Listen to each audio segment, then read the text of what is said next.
Bonsoir, cher aîné. Oui, bonsoir, cher petit frère. Oui. Bonsoir à tous les élèves de la classe. Comment allez-vous? Nous allons extrêmement bien. Et vous-même? Ah, bien, merci. D'accord. Ben voilà. Quel est l'intérêt de la sortie de Gbagbo, à votre avis? Quel est l'intérêt? C'est pour nous dire qu'il est prêt à brûler la Côte d'Ivoire. Bien. Au moment où on était en train de supputer que l'homme était gravement malade, qu'il serait sous l'effet d'une respiration qui était à peine, voilà le monsieur qui à peine il apparaît et vient parler de lui, son introduction sur une liste électorale. Voilà. Ben, à quoi s'attendre? Sinon à rien. Alors moi, je vais toujours demander au président Ouattara, parce que tout dépend du président Ouattara, cette fois-ci là, voilà, avoir un sentiment, parce que je vois sur les plateaux télé, vraiment, ça m'écoeure, hein, je te dis, que ce soit MC, Live TV, même la RTI. Mais quand je vois souvent des gens venir dire oui, c'est-à-dire que pour une paix sociale en Côte d'Ivoire, il faudrait que Gbagbo, lui. Mais ces gars-là, est-ce que réellement ils veulent la paix pour la Côte d'Ivoire? Est-ce qu'ils veulent la paix dans ce pays-là? Mais moi je me dis, ils sont les ennemis de la Côte d'Ivoire. Parce que accepter d'introduire Gbagbo sur la liste électorale, c'est en même temps proroger. Voilà, on est en train de proroger ainsi les effets d'une future violence qui va venir. Gbagbo veut aller à des élections, il sait qu'il ne peut pas gagner des élections, rien du tout. D'après eux-mêmes, c'est la manche retour qu'ils attendent. À la veille des élections, ils vont venir nous dire que les tricheries sont en marche et que eux, par conséquent, tant que rien n'est clarifié, eux, ils n'iront pas tant que rien ne sera clarifié. Déjà, les germes de la guerre civile vont commencer là. Et là, ils se disent quoi? Bédier candidat, lui candidat des deux côtés, les deux forces, ils vont s'unir et ils vont emmerder le pouvoir. Voilà ce qui se trame. Le président ne peut accepter aucun discours, même si ce discours est réconciliateur. Il ne doit pas l'accepter. Un point, un trait, on reste derrière le droit. Le droit a fait ce qu'il a eu à faire. Gbagbo a été condamné. Dieu merci, le président l'a gracié qui dit déjà merci. Mais vous voyez que Gbagbo ne dit même pas merci. Il ne dit même pas merci. À peine on passe cette étape, il exige que lui, il soit amnistié. On ne peut accepter cela. Et moi, je fais confiance au président. Parce que si d'aventure le président il prête l'oreille à ce genre de discours, et demain, parce qu'il l'a fait par le passé, il l'a fait avec certaines personnes. Aujourd'hui, on a vu ces personnes-là, comment elles ont retourné leur veste. Le fait pour Laurent Gbagbo, qui est lui l'extrême, c'est le summum même de la violence et de la haine en Côte d'Ivoire. Si le président l'a fait, c'est que le président n'a rien appris. Voilà. Donc, moi je sais, le président ne fera pas ce geste-là. Au contraire, que le président laisse les cadres du RHDP décider du sort de Gbagbo, parce qu'aujourd'hui, le sort de Gbagbo, il est scellé, qu'il laisse nos intelligences parler d'elles-mêmes et puis agir pour le compte du RHDP. Il ne faut pas que le président les abrigade, qu'il parle et qu'on soit ferme, qu'on tienne ce langage de fermeté vis-à-vis du PPACI. Voilà. Et il faudrait qu'on prenne à témoin les différents responsables politiques, les guides religieux et les chefs traditionnels pour dire demain, vous voyez vous-même ceux qui sont à la base de tout ça, c'est-à-dire qui veulent créer les germes de la division et de la haine en Côte d'Ivoire. Quand ça va démarrer et qu'on sera ferme, on va les mettre aux arrêts. Il ne faudrait pas qu'on trouve des voies à redire pour venir demander pardon. Oui, il faut qu'on rentre encore dans un processus de dialogue et autres. Là, on n'en sera plus là. Il faudrait que le pouvoir déjà fasse comprendre cela à tout le monde. Et que désormais, en Côte d'Ivoire, la loi, rien que la loi. Alors, il faudrait que nos juridictions, quand même, soient à tête haute de cette histoire. On est fatigué des histoires de réconciliation. Voilà, qu'advienne ce qu'il adviendra, on est prêt, on est d'accord pour ça. Alors, s'ils pensent qu'ils en ont la capacité de faire une sortie, on les attend. Mais ils demeurent convaincus que sur le terrain, ce terrain-là, ils savent qu'ils ne peuvent pas nous battre. Ils le savent si bien qu'ils sont en train de jouer tout simplement sur la conscience du président. Et puis, bon, comme il s'est dit, le président veut garder un climat de paix, il ne veut pas qu'il y ait du... voilà, c'est à ça ils pensent, c'est pour ça qu'ils font ça. Il faut que le président, déjà, il montre que lui, il est ferme et qu'il ne va pas badiner sur ce problème. Pas bon. Alors, bon, voilà, chers frères, voilà quelques chose que moi j'ai attiré de cette histoire de la sortie du Gbagbo, parce que Gbagbo n'a pas fini. Il fait du dilatoire, il fait. Quand il s'apprend à la CEI, sachant bien que ce n'est pas la CEI qui décide. Mais vous voyez, il laisse la justice et puis il s'en prend à la CEI. Mais c'est clair, c'est du dilatoire. Ce n'est pas qu'ils ne savent pas, ils savent. Mais ils savent pourquoi ils le font. En même temps, ils sont en train de nous tester et tester le pouvoir. Voilà, il faut que le pouvoir, tel qu'il, dans sa posture, même s'il ne dit rien, mais que déjà qu'il envoie des signes de fermeté. Voilà. On a vu la dernière fois, vous avez vu, ils ont commencé déjà à instrumentaliser l'Église catholique. Parce que moi je dis l'Église catholique, parce que celui qui a parlé, ce n'est pas n'importe qui. Un évêque, et de surcroît qui est aujourd'hui celui qui a été désigné à la tête de choses. Je dis, si l'Église, après une telle sortie, si l'Église n'a pas condamné, alors l'Église elle-même en est pour quelque chose dans cette histoire. Voilà. Pour ne pas dire qu'elle est complice. Voilà. Pour ne pas dire qu'elle est en train de manœuvrer elle-même. Alors, trop c'est trop. On en a trop vu. Alors là, il faudrait que le pouvoir... J'ai écouté le porte-parole du gouvernement hier, il a été certes prolixe, mais j'ai trouvé qu'il a été courtois, poli, et puis vraiment peu bavard. Mais il faudrait que des signaux apparaissent pour dire à cette église-là de faire très attention. Si elle veut faire de la politique, qu'elle se débarrasse de son banteau, de ses aéroports, de choses, et puis qu'elle vienne sur le terrain politique et qu'on fasse la politique ensemble. Parce que cette église a fait de la politique. Voilà. Cette église fait de la politique. Alors là, on fera la politique ensemble. Voilà. Donc, éclaireur, je suis là, je ne suis pas parti. Voilà, parce que je vais rebondir sur d'autres aspects. Okay. Pour ne pas monopoliser la parole, je vais laisser les uns les autres s'expliquer. Il n'y a pas de problème. Vous pouvez vous mettre sur muet. Ok. Et donc, Tefeu, on va vous laisser la parole. Oui, bonjour chef, bonjour à tous les panélistes, bonjour à tous ceux qui sont sur la plateforme de la vérité et de la lumière. Merci aux Chao et aux Mao qui nous soutiennent. Merci à tous ceux qui t'apportent pour sécuriser cette émission contre les ennemis de la vérité. Chers frères, on a écouté un mourant qui est toujours dans une position et qui ne va pas changer. Je pense que c'est plus fort que lui-même.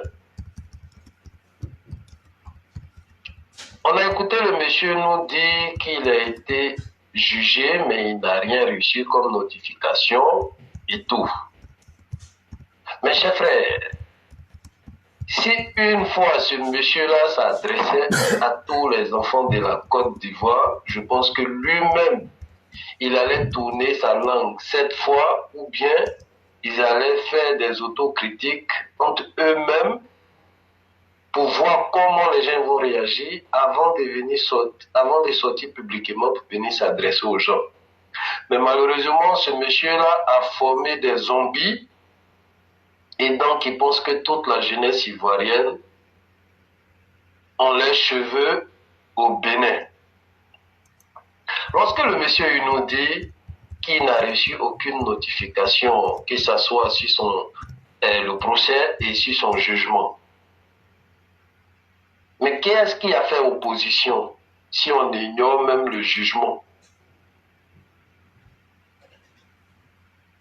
Mais quand on ignore le jugement et qu'on n'a pas eu de notification, avec quoi on va faire un recours à la soi-disant Cour des droits de l'homme africaine?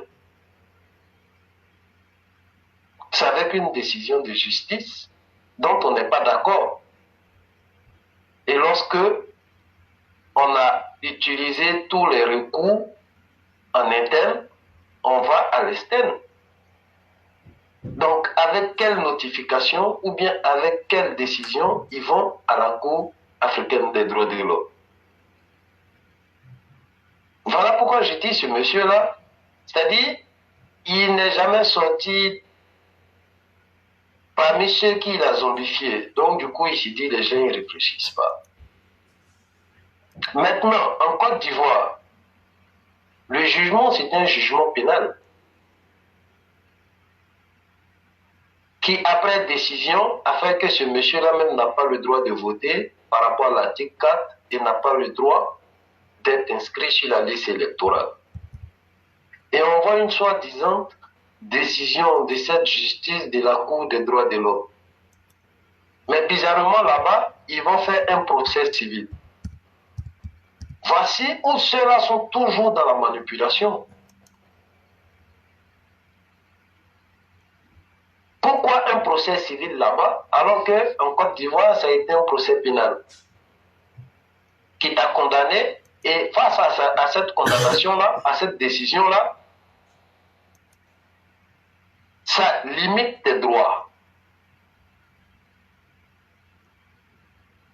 Il fallait qu'ils reprennent le jugement de la banque là-bas, puisque déjà il dit qu'il ne s'y reconnaît pas dans la case de la BCAO. Et la décision de ça, il ne reconnaît pas. Pourquoi ils n'ont pas fait un procès pénal là-bas?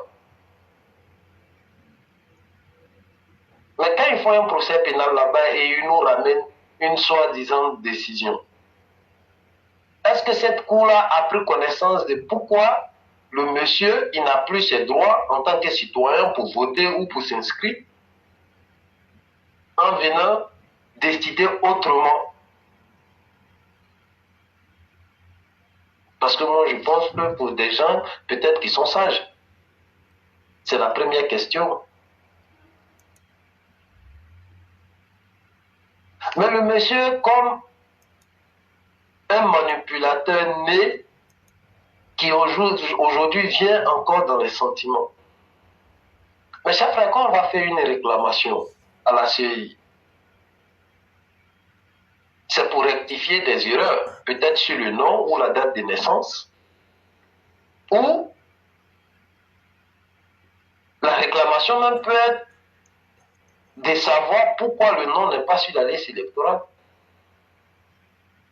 Mais quel document il a envoyé dans cette réclamation-là pour dire « Ah, dorénavant, je suis libre et j'ai tous mes droits et voici les documents qui les attestent et comment ça se fait que mon nom n'est pas sur la liste électorale ?» Quel document il a envoyé? Est-ce que c'est cette grâce présidentielle qui encore ne lui donne pas tous ses droits qu'il a ramenés? Ou bien lui-même en tant que falsificateur, et je pense qu'il a pas mal de spécialistes dans ce domaine-là, qui savent bien imiter les signatures et tout, qui ont falsifié comme ça l'amnistie pour qu'il ait tous ses droits. Et encore, même quand il a l'amnistie, après il faut faire des démarches.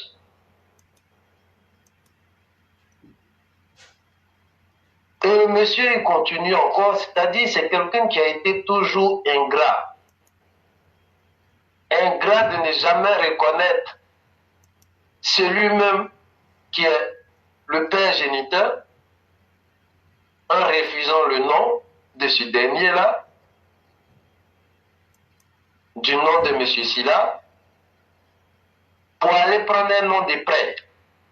Mais même encore avec ce nom de prêtre-là, il a été ingrat parce qu'aujourd'hui, grâce à lui, lorsque ce nom-là est prononcé, on se rappelle que des charniers, on se rappelle que des corps sans vie, on se rappelle que de la gabégie, on se rappelle que de l'irresponsabilité grâce à ce nom-là.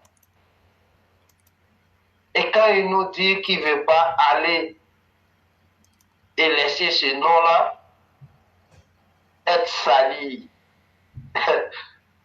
mais qu'est-ce que tu as fait pour que ce nom-là soit sale, pour que tu veux redorer ce nom-là aujourd'hui?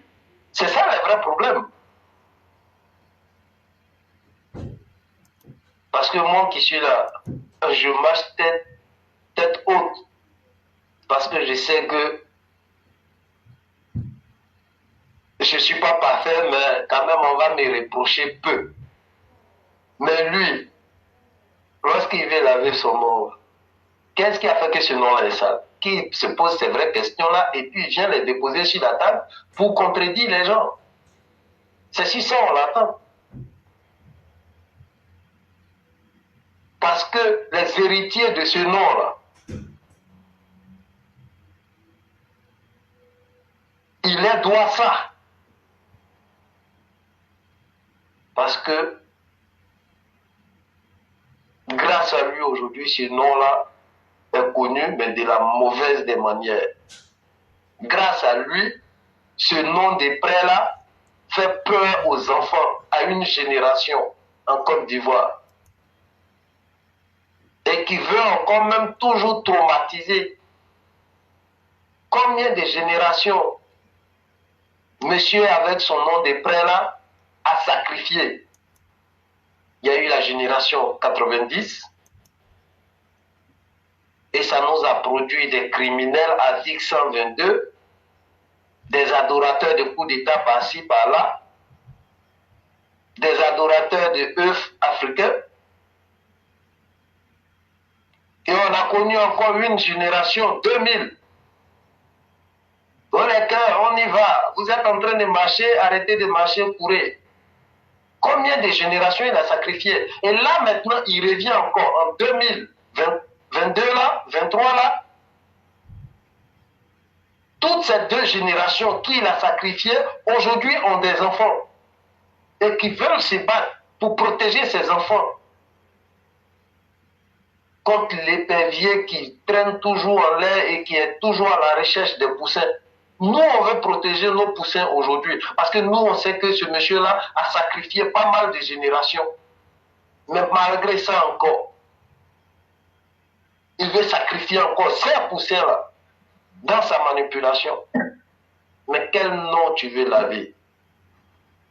Pour laver ce nom-là, déjà, règle ça avec ta famille d'abord. Parce que ce nom-là est sale. À savoir si tes enfants aujourd'hui sont dignes même de porter ce nom-là.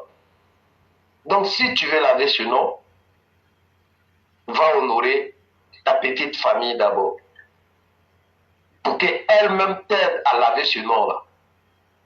Parce qu'il y a pas mal d'Ivoiriens qui ne vont jamais accepter de te donner de l'eau ou savon pour t'aider à laver ce nom-là. Et tu vas partir avec les tâches que tu as toi-même laissées sur ce nom-là. Et tu vas les assumer. Libre à ceux qui t'ont prêté le nom, que tu as souillé, que tu as sali, de peut-être te pardonner ou pas, mais nous, qui avons été victimes de celui à qui vous avez prêté ce nom-là, nous, on ne va jamais pardonner ce monsieur-là. Parce que vouloir sacrifier jusqu'à 3 générations, on en a fait assez. Et chers frères, il faut qu'on interpelle le procureur de la Côte d'Ivoire. Parce que ce diable qui était habillé en soutane, et comme on dit, c'est le malin qui s'habille en Prada maintenant,